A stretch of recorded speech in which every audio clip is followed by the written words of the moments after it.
I am Spider-Man! Woo! Alright, I gotta zip this up. It's cold out here. Woo! What is up, everybody? Random Man here. I hope everyone out there is continuing to stay safe and be well during this unpredictable time, as I am here bringing you my review for the highly anticipated Spider-Man No Way Home.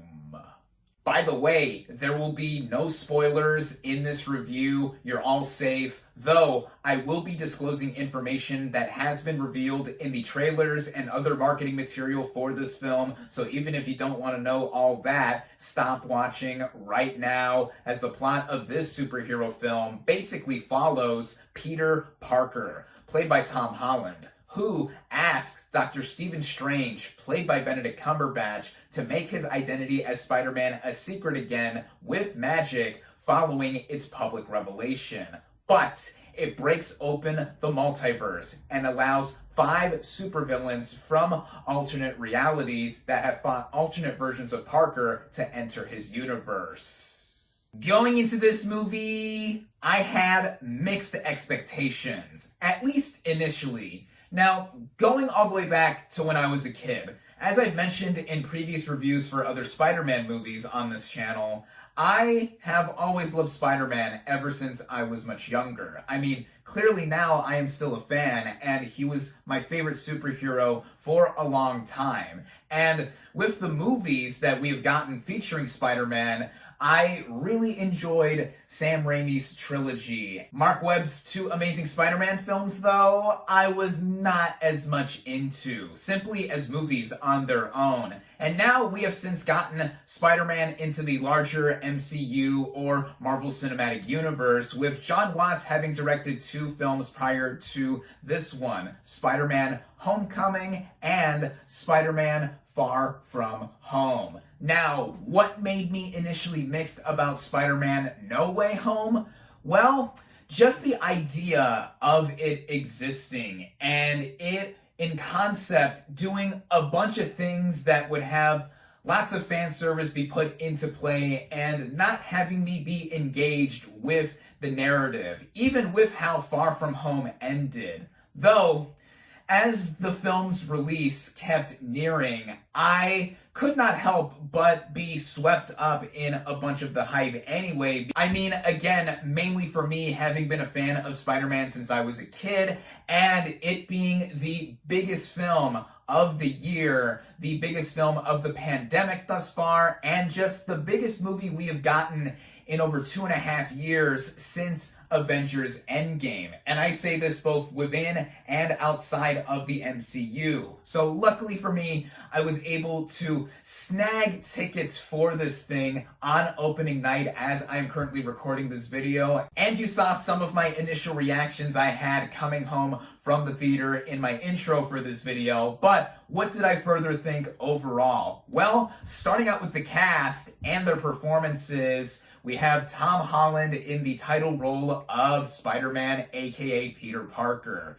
Now, I still stand, even with my initial reservations with No Way Home, that Holland is the best actor to ever portray Spider-Man. Now, with this movie, I can further solidify my sentiments in feeling that way, because this, I think, is the movie that has given the character the most growth, even in comparison to me liking him in past films. I mean, ever since he was introduced in the MCU outside of his solo films, and then going into all the stuff that he went through, he had an arc that did have him grow and grow bit by bit, but he always felt like he was held back in some way. Like he was basically Iron Man Jr. for a lot of his duration in the MCU thus far. But here, with Holland's performance and what the character does in having to deal with the stakes being this high, I think that Holland really gives his best turn as Spidey yet, while also giving his most emotional performance as well, especially when everything is said and done. Again, no spoilers. And then we have a ton of supporting players here aiding Holland in this film.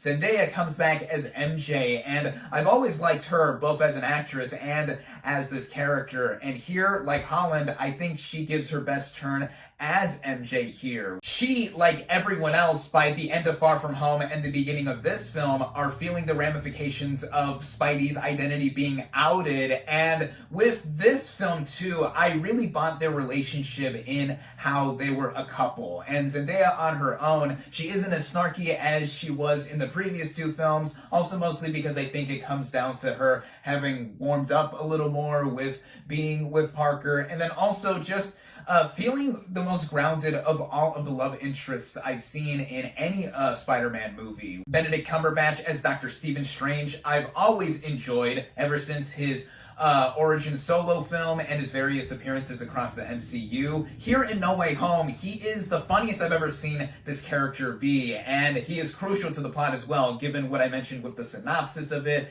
and what he does in connection to trying to get all of this solved all together, though problems arise. Jacob Batalon as Ned, I've also enjoyed in these previous Spider-Man movies too, as Parker's best friend Ned, and also Marissa Tomei as Aunt May here, and Jon Favreau as Happy Hogan. But the set of performances I will end this section of the review on is, of course, with the villains from other Spider-Man movies outside of the MCU that do come back here. We have Willem Dafoe as the Green Goblin, Alfred Molina as Doc Ock, and Jamie Foxx as Electro returning here. And with these three players, they have the most prominence in this film narratively, and they mainly retain what they have made them so iconic in more ways than one in past Spider-Man films. With Jamie Foxx in particular as Electro, I think he sheds a lot of the humility that was given back then and now before this movie's release in how he played him,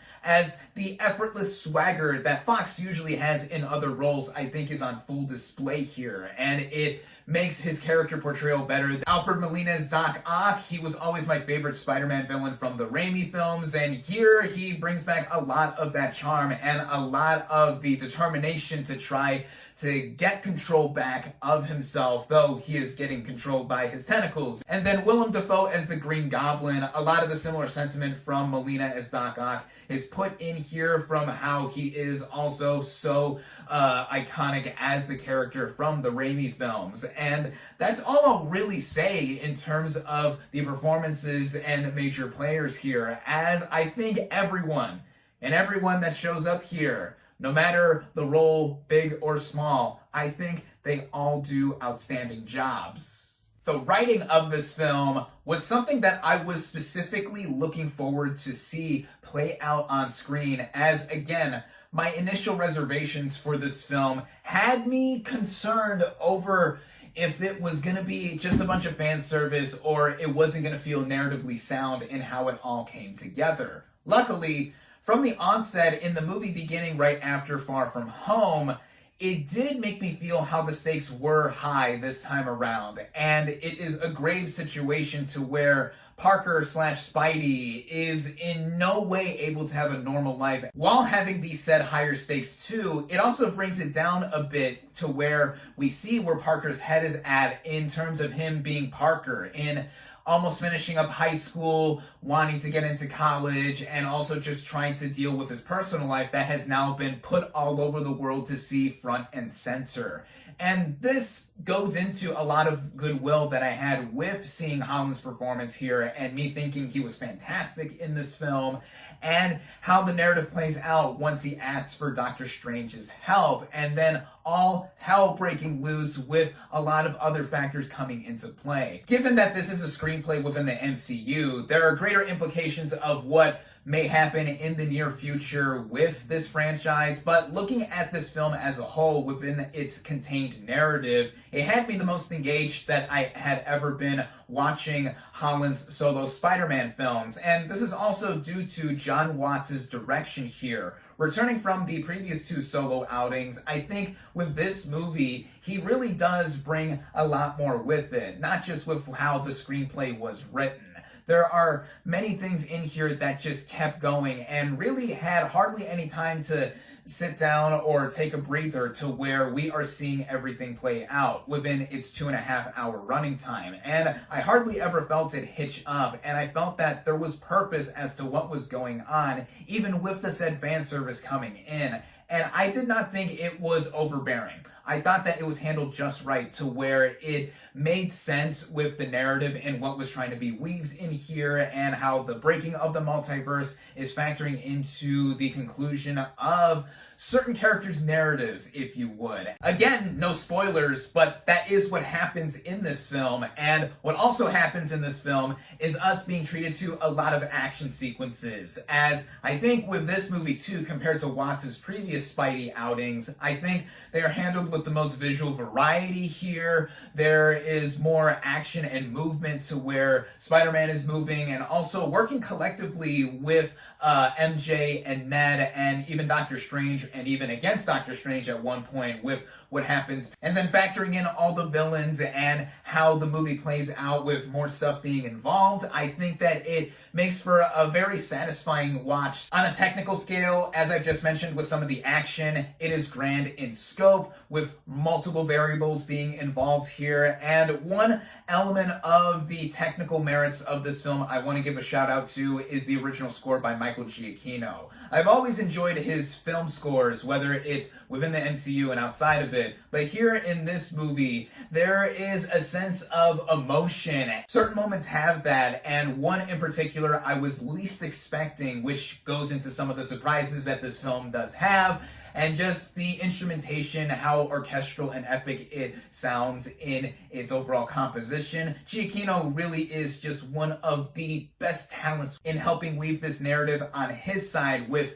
music. And of course, given that this is an MCU film, you're going to want to stay all the way through the end credits to see the mid-credit scene and post-credit scene, which is not what everyone may expect unless you already saw it be leaked or revealed before this film's release. That's all I'll say there as well. And getting into issues I have with the film, they're really minor, but they are worth mentioning either way. Like, with the visual effects, one could tell this film was trying to be worked on up until the last possible minute to be publicly released. And while I did like how this movie was visually, with some variety and diversity with what was going on in the action, some of it did feel shoddy to where, yeah, either the movements didn't look right or stuff didn't feel like it was finished entirely. Also, and this is totally subjective like with any angle of film criticism, but the tone of this film, I did not think got a handle of itself until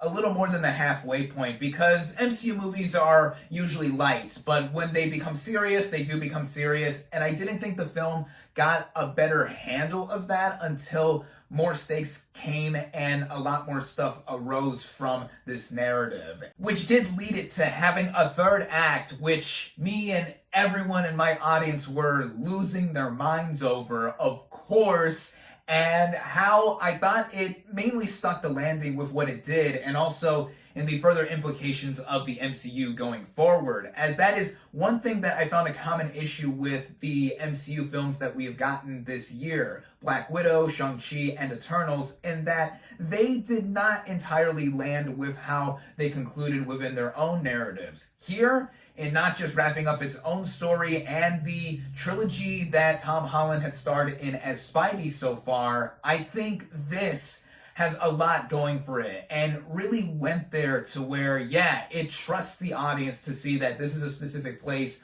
where the character is at and what could possibly come further. But for many, though, their main concern is just to go into this film wanting to have an experience that they likely have not had in about 2 years or so, depending on when you have gone back to a movie theater during this current pandemic, and how the audience will react. Of course, this is just one of those event films that one would just have and be basking in the glory of what is happening. And me, personally, yeah, I was one of those that was taken by it, and seeing some of what I expected, some of the surprises, and just also overall seeing this be the best I've seen Tom Holland be as Spider-Man, all of that is in here. Is this my favorite Spider-Man movie? Well, I would say this is my favorite of the Holland Spider-Man films that he's had in his trilogy now, though I wouldn't say it's my favorite Spider-Man movie overall. My favorite live-action Spider-Man film still remains to be Sam Raimi's Spider-Man 2, and then looking at everything all together, including No Way Home, my favorite Spider-Man movie, period, is Spider-Man Into the Spider-Verse, which broke open the multiverse in animated form before No Way Home. And with the teaser that we had recently gotten for the sequel, the two-part sequels to this film, I am excited to see what's going to happen in the future for Spidey on film. Of course, I don't need to tell you to go out and see this film if you have not already on opening night like I did, as this is one that many are going to have fun with regardless. I certainly did, especially because I saw this film with my good friend Winston. Shout out to you for helping make this experience memorable, what with us staying up for an hour and a half when tickets dropped for me to be able to snag them, and then also just doing our tradition in taking a selfie after seeing a movie together. This was our first movie we saw together in a theater in 2 years too, so that made this all the more special. With all that being said, I really enjoyed Spider-Man No Way Home. I definitely recommend it. My final verdict for Spider-Man No Way Home is 4 out of 5 stars.